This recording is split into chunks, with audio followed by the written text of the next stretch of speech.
10,000-ഓളം ഏകദേശം 10,000-ഓളം മദ്രസകളുണ്ട്. അതുപോലെ മുജാഹിദിൻ്റെയും ജമാഅത്ത് ഇസ്ലാമിയുടെ കൂടെ അതും കൂടെ ചേരുമ്പോൾ ഏകദേശം ഒരു 12,000-നും 15,000-നും ഇടയ്ക്ക് മദ്രസകളുണ്ട്. ഇവിടെ ലക്ഷക്കണക്കിന് മുസ്ലിം കുട്ടികൾ പഠിക്കുന്നുണ്ട്. അപ്പോൾ ഈ കുട്ടികൾ പഠിക്കുന്നത് എന്താണ്? 114 അധ്യായങ്ങളാണ് ഖുർആനിലുള്ളത്. ഈ 114 അധ്യായങ്ങൾ പഠിക്കാൻ വേണ്ടിയിട്ട് കുട്ടികളുടെ നല്ലൊരു സമയം, അതായത് ഏകദേശം മിക്ക കുട്ടികളും തന്നെ ഈ 114 അധ്യായങ്ങൾ, അതായത് ഏകദേശം ഒരു വർഷം കൊണ്ട് പഠിച്ച് തീരാവുന്ന, അല്ലെങ്കിൽ ഒരു ഭാഷാ പഠനം എന്നുള്ള നിലയിൽ എടുക്കുകയാണെങ്കിൽ ഒരു 2-3 വർഷം കൊണ്ട് പഠിച്ച് തീരാവുന്ന. ഇപ്പോൾ ഇത് അറബിയിൽ തന്നെ പഠിക്കണമെന്ന് ഒരു നിർബന്ധമില്ല. മലയാളം ട്രാൻസ്ലേഷൻ കിട്ടാനുണ്ട്, ഇഷ്ടംപോലെ മലയാളത്തിൽ പഠിക്കാനുള്ള സാഹചര്യമുണ്ട്. അപ്പോൾ ആ പഠിച്ച് ഈ സംഗതി പഠിച്ചെടുക്കാൻ വേണ്ടിയിട്ട്, അല്ലെങ്കിൽ ഇങ്ങനെ പഠിക്കണം നിർബന്ധമുള്ള ആളുകൾക്ക് പഠിക്കാനാണെങ്കിൽ ഒരു വർഷം കൊണ്ടോ 2 വർഷം കൊണ്ടോ ഒരു 114 അധ്യായങ്ങൾ പഠിക്കാനുള്ള, അതിൻ്റെ അർത്ഥം അറിഞ്ഞ് പഠിക്കാനുള്ള സാഹചര്യമുണ്ട്. അത്രയുള്ള കഴമ്പേ ആ സാധനത്തിൻ്റെ അകത്തുള്ളൂ. ഈ ഖുർആൻ എന്ന് പറയുന്നത് തന്നെ ആവർത്തിച്ച് പല കാര്യങ്ങളും, ആവർത്തന വിരസമായിട്ടുള്ള പല കാര്യങ്ങളുണ്ട്. അതായത് ആവർത്തിച്ച് പറയുന്ന കാര്യങ്ങളാണ് അതിൻ്റെ അകത്തുള്ളത്. അപ്പോൾ തീർച്ചയായിട്ടും ഈ ഒരു വലിയൊരു ടൈം ഇതിന് വേണ്ടിയിട്ട് ഇസ്ലാമിക സമൂഹം ഇതിൻ്റെ അകത്ത് ഇൻവെസ്റ്റ് ചെയ്യുന്നുണ്ട്. എത്രയോ വർഷങ്ങൾ ഈ കുട്ടികൾ ഈ 114 അധ്യായം പഠിക്കാൻ വേണ്ടിയിട്ട്, ദൈവത്തിൻ്റെ ഈ വെളിപാട് പുസ്തകം പഠിക്കാൻ വേണ്ടിയിട്ടാണ് ചെലവഴിക്കുന്നത്. കേരളത്തിൽ ഏതെങ്കിലും ഒരു മതസമുദായം ഇങ്ങനെ ഇത്രയ്ക്ക് സമയം ഈ ഒരു മതം പഠിക്കാൻ വേണ്ടിയിട്ട് ഇൻവെസ്റ്റ് ചെയ്യുന്നുണ്ടോ? ഇല്ല, ഒരു മതമില്ല. ആകെ ക്രിസ്ത്യാനികളാണ് മതം പഠിക്കാനായിട്ട് പോകുന്നത് കേരളത്തിൽ. മുസ്ലിങ്ങളല്ലാത്തൊരു സമൂഹം, അവർ ഞായറാഴ്ച ദിവസം സൺഡേ ക്ലാസ് മാത്രമേ ഉള്ളൂ. അല്ലാത്ത ദിവസങ്ങളിലൊന്നും അവർ കുട്ടികളെ പറഞ്ഞു വിടുകയോ അല്ലെങ്കിൽ പഠിക്കാൻ പോവുകയോ ചെയ്യുന്നില്ല. അപ്പോൾ കേരളത്തിൽ നിങ്ങൾ ആലോചിച്ച് നോക്കുക, ഒരു 6-7 വർഷം ഈ കുട്ടികൾ ഇതിനു വേണ്ടിയിട്ട് സമയം മെനക്കെടുത്തി പോയി പഠിക്കുന്നു. എത്രയോ കുട്ടികൾ ഇപ്പോൾ ഈ 10,000-15,000-ഓളം 12,000-നും 15,000-നും ഇടയ്ക്കുള്ള മദ്രസകളിൽ പോയിട്ട് കുട്ടികൾ പഠിക്കുകയാണ്. അപ്പോൾ അത് ഉപരിപഠനമൊക്കെ ഉണ്ട്. ഈ 114 അധ്യായം 1400 വർഷം മുമ്പ് എഴുതി വെച്ചൊരു പുസ്തകം ഇങ്ങനെ ചർവണമായിട്ട് ഇങ്ങനെ സമയം മെനക്കെടുത്തിയ ആൾക്കാർ പഠിക്കുകയാണ്.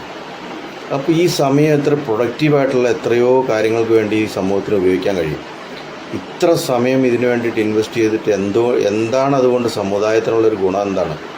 സമുദായം ഈ പറയുന്ന 1400 ഒരുപാട് കാര്യങ്ങൾ അതിൻ്റെ അകത്ത് തിരുത്തപ്പെടേണ്ടതായിട്ടുള്ള ഇനി ഇത്രയും ഉന്നതമായ മതവിദ്യാഭ്യാസം നേടുന്ന കുട്ടികൾ മോറലി അവർ നല്ല കുട്ടികളായി മാറുന്നുണ്ടോ? അപ്പോൾ ഞാൻ വടക്കൻ കേരളത്തിൽ നടക്കുന്ന ഈ MDMA ആയി ബന്ധപ്പെട്ട കേസുകളിൽ ഞാൻ നിരന്തരമായിട്ടുള്ള പത്രം പരിശോധിക്കാറുണ്ട്. പത്രത്തിലെ വാർത്തകൾ ഞാൻ നിരന്തരമായിട്ട് പരിശോധിക്കാറുണ്ട്. അപ്പോൾ ഈ സ്വർണ്ണക്കള്ളക്കടത്ത്, MDMA കടത്ത് ഈ പിടിക്കുന്നതിൽ ഏകദേശം എൻ്റെ ഒരു അഭിപ്രായം പറഞ്ഞു കഴിഞ്ഞാൽ ഏകദേശം ഒരു 70% ആളുകളും മുസ്ലിം സമൂഹത്തിൽ നിന്നുള്ളവരാണ്. പെൺകുട്ടികളാണെങ്കിലും ആൺകുട്ടികളാണെങ്കിലും മുസ്ലിം സമൂഹത്തിലുള്ള കുട്ടികളെയാണ് കൂടുതൽ അറസ്റ്റ് ചെയ്യുന്നത്. അപ്പോൾ എന്തുകൊണ്ടാണ് ഇവരെ മതം പഠിച്ചാൽ ആത്മീയത എല്ലാ കുട്ടികൾക്കും തന്നെ കിട്ടുന്നുണ്ട്. ഒരു 5 വർഷം എന്തായാലും തുടർച്ചയായിട്ട് ഈ മതവിദ്യാഭ്യാസം നേടുന്ന കുട്ടികളാണ് ഈ ഇസ്ലാമിക ബാക്ക്ഗ്രൗണ്ടിൽ നിന്ന് വരുന്ന കുട്ടികളൊക്കെ തന്നെ. അപ്പോൾ ആ കുട്ടികൾക്ക് അവരുടെ മോറൽ ബാക്ക്ഗ്രൗണ്ട് ശരിയാവുമെങ്കിൽ, മതം പഠനം കൊണ്ട് മോറൽ ബാക്ക്ഗ്രൗണ്ട് ശരിയാവുമെങ്കിൽ ഈ ഒരു കാര്യത്തിലെങ്കിലും നമ്മൾ സമുദായം മറ്റുള്ള സമുദായത്തിന് പിന്നിൽ നിൽക്കേണ്ടതല്ലേ? അപ്പോൾ തീരെ ഈ മതവിദ്യാഭ്യാസം നേടാത്ത ഹിന്ദുക്കൾ അല്ലെങ്കിൽ ക്രിസ്ത്യാനികളായിട്ടുള്ള ആൾക്കാരൊക്കെ ഈ കാര്യത്തിൽ, ഈ തെറ്റ് ചെയ്യുന്ന കാര്യത്തിൽ, MDMA കള്ളക്കടത്ത്, സ്വർണ്ണക്കള്ളക്കടത്ത് പോലെയുള്ള കാര്യങ്ങളിൽ വളരെ പിന്നോക്കം എന്നല്ല, പെർസെൻറ്റേജ് നോക്കുമ്പോൾ എനിക്ക് തോന്നിയിട്ടുള്ളത്, ഞാൻ പത്രവാർത്ത സ്ഥിരമായിട്ട് നിരീക്ഷിക്കുന്നുള്ള ആൾ നിലയിൽ എനിക്ക് തോന്നിയിട്ടുള്ളത്, ഇസ്ലാമിക സമൂഹത്തിൽ നിന്നുള്ള ആളുകൾ ഈ മതം പഠിച്ചതുകൊണ്ട് ഒരു കാര്യമില്ല. ആ കുട്ടികളൊക്കെ ഈ തെറ്റുകളിലേക്ക് പോയി വീഴുന്നുണ്ട്. അപ്പോൾ മതം പഠിച്ചതുകൊണ്ട് തെറ്റിലേക്ക് പോകാതിരിക്കുകയോ ചെയ്യുന്നില്ല. മറ്റൊരു കാര്യം പറയാനുള്ളതെന്ന് വെച്ചിട്ടുണ്ടെങ്കിൽ, ഇപ്പം നമ്മൾ വേറൊരു കാര്യം, ഈ മതം പഠിച്ച് കുറേ കുട്ടികൾ അവർ മദ്രസ വിദ്യാഭ്യാസം നേടി അവർ ഈ ഇസ്ലാമിക രീതിയിലുള്ള കുറച്ച് ഡിഗ്രിയും കാര്യങ്ങളൊക്കെ കൊടുക്കുന്നുണ്ട്. മദിനി പോലെയുള്ള ഡിഗ്രികൾ, അല്ലെങ്കിൽ അതുപോലെയുള്ള കുറേ ഡിഗ്രികൾ കൊടുക്കുന്നുണ്ട്. അപ്പോൾ ഈ ഡിഗ്രിയൊക്കെ നേടിയ ചില കുട്ടികളൊക്കെ പുറത്തിറങ്ങി കഴിഞ്ഞിട്ട് പള്ളികളിലൊക്കെ ജോലി ചെയ്യാൻ പോകും. അപ്പോൾ ഇവരുടെ കാര്യം ഭയങ്കര കഷ്ടമാണ്. ഈ കുട്ടികൾക്കൊക്കെ ഈ മദ്രസയിൽ നിന്ന് പഠിച്ചിറങ്ങിയ, അല്ലെങ്കിൽ ജോലിക്ക് മദ്രസ വിദ്യാഭ്യാസം നേടിയതിന് ശേഷം, അല്ലെങ്കിൽ ഓരോ ദർസിലൊക്കെ പഠിപ്പിക്കാൻ പോകുന്ന അല്ലെങ്കിൽ ഒരു പള്ളിയിലെ ഖത്തീബൊക്കെ ആയിട്ട് പോകുന്ന ആൾക്കാർക്ക് കിട്ടുന്ന ശമ്പളം കേട്ട് കഴിഞ്ഞാൽ നിങ്ങൾ ഞെട്ടിപ്പോകും.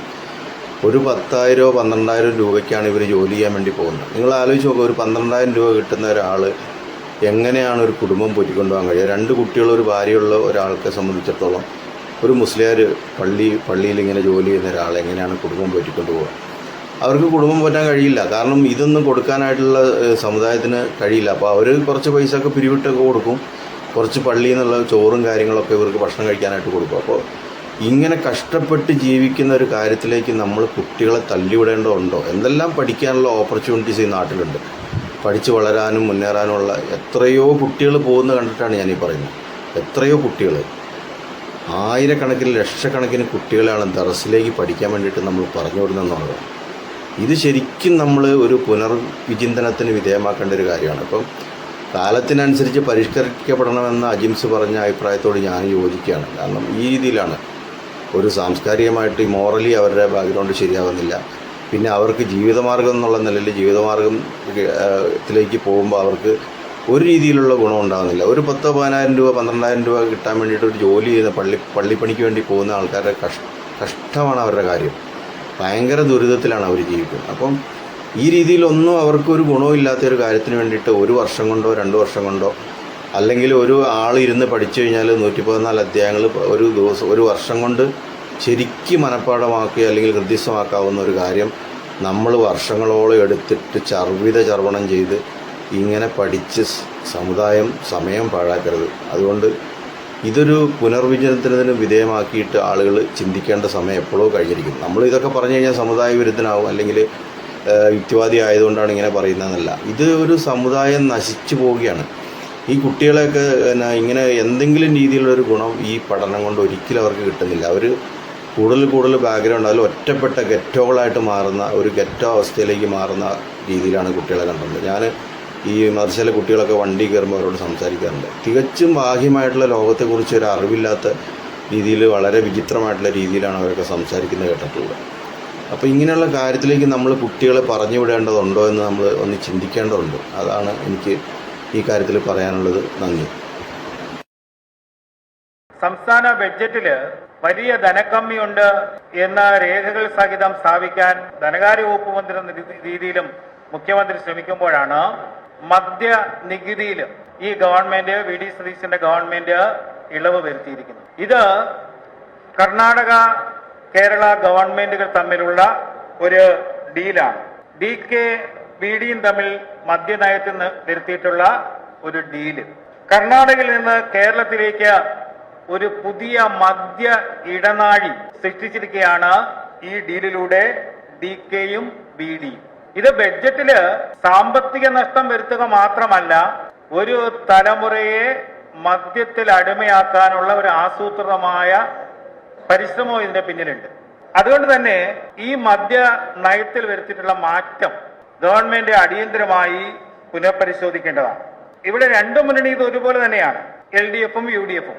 2016 LDF അധികാരത്തിൽ വരുമ്പോൾ കേരളത്തിൽ 29 ബാറുകളാണ് ഉണ്ടായിരുന്നെങ്കിൽ ഇപ്പോൾ അത് ഏതാണ്ട് 800-ലധികം ബാറുകളായി നമ്മുടെ സംസ്ഥാനത്ത് മാറിയിരിക്കുന്നു. അപ്പോൾ ഈ സംസ്ഥാനത്തെ മദ്യത്തിന് അടിമയാക്കുക എന്ന തരത്തിൽ 2 മുന്നണിയും സ്വീകരിച്ച ഒരു പൊതു നിലപാട് നമുക്കറിയാം. ഞാനിത് കർണാടക മുഖ്യമന്ത്രിയും കേരള മുഖ്യമന്ത്രിയും തമ്മിലുള്ള ഡീലാണെന്ന് പറയാനുള്ള ഏറ്റവും പ്രധാനപ്പെട്ട ഒരു കാരണം, കഴിഞ്ഞ ബഡ്ജറ്റിലാണ് കർണാടക മുഖ്യമന്ത്രി സിദ്ധരാമയ്യ മുഖ്യമന്ത്രി ആയിരിക്കുമ്പോൾ മദ്യനയത്തിൽ നികുതിയിലെ ഒരു മാറ്റം വരുത്തി. ആൽക്കഹോൾ ഇൻ ബിവറേജ് എന്ന പുതിയ നികുതി സമ്പ്രദായം കർണാടകത്തിൽ നടപ്പിലാക്കി. അത് ഇപ്പോഴത്തെ ബഡ്ജറ്റിലാണ്. അതിന് സമാനമായിട്ടാണ് ഇവിടെ ശ്രീ വി.ഡി. സതീശൻ അദ്ദേഹത്തിന്റെ ആദ്യ ബഡ്ജറ്റിൽ നികുതി കുറച്ചത് മദ്യത്തിനാണ്. വീര്യം കുറഞ്ഞ മദ്യത്തിന് നികുതി കുറയ്ക്കുന്നു എന്ന് പറഞ്ഞുകൊണ്ടാണ് കർണാടക മുഖ്യമന്ത്രിയുമായുള്ള ഡീലിന്റെ അടിസ്ഥാനത്തിൽ കേരളത്തിലെ മദ്യനയത്തില് ബഡ്ജറ്റിൽ തന്നെ ഒരു മാറ്റം വരുത്തിക്കൊണ്ട് വീര്യം കുറഞ്ഞ മദ്യത്തിന് നികുതി ഇളവ് അദ്ദേഹം പറഞ്ഞത്. ഏകദേശം 600 കോടി രൂപയുടെ നികുതി വരുമാനത്തിൽ കുറവ് ഇതുമൂലം ഉണ്ടാകും എന്ന് പ്രതിപക്ഷം അടക്കം കേരള നിയമസഭയിൽ പറഞ്ഞിട്ടുണ്ട്. ഗുരുതരമായ ഒരു സാമ്പത്തിക പ്രതിസന്ധിയിൽ ഈ സംസ്ഥാനം നിൽക്കുമ്പോഴാണ് മദ്യനയത്തിൽ ബഡ്ജറ്റില് ഈ മാറ്റം ബഹുമാനപ്പെട്ട മുഖ്യമന്ത്രി വരുത്തിയിട്ടുള്ളത്.